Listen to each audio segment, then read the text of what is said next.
Bonsoir à tous, me voilà sur une autre chaîne, une chaîne paroissiale. Donc je vais vous lire des lettres qui sont faites par des prêtres. Chaque prêtre fait une lettre par jour et je vais vous lire celle du 4 novembre 2020. Chers paroissiens, nous fêtons aujourd'hui avec toute l'Église Saint Charles Borromée, 1538-1584. C'est une belle figure de sainteté.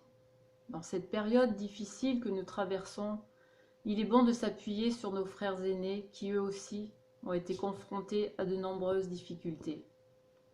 Voici un extrait du message qu'a fait parvenir le pape Benoît XVI le 4 novembre 2010 au cardinal Tettamanzi, archevêque de Milan, pour le 4e centenaire de la canonisation de Saint Charles Borromée.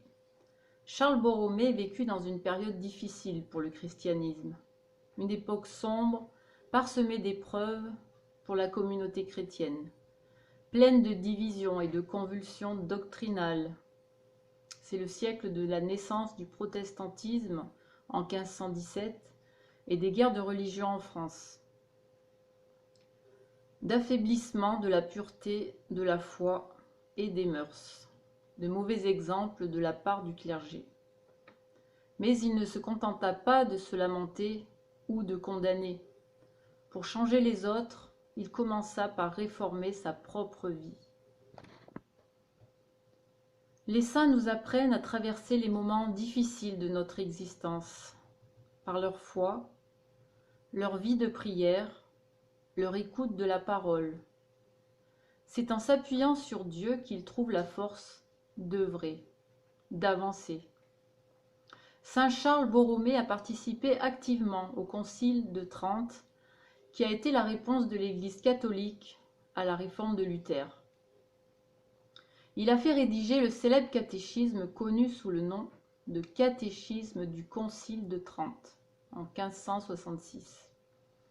Devenu archevêque de Milan en 1564, il va travailler de toutes ses forces à mettre en place dans son diocèse les directives du Concile de Trente.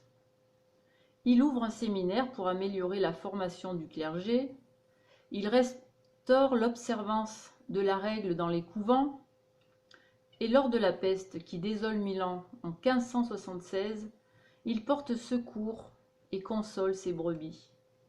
Un peu partout en Europe, l'exemple donné par notre saint sera suivi fidèlement par les autorités religieuses locales.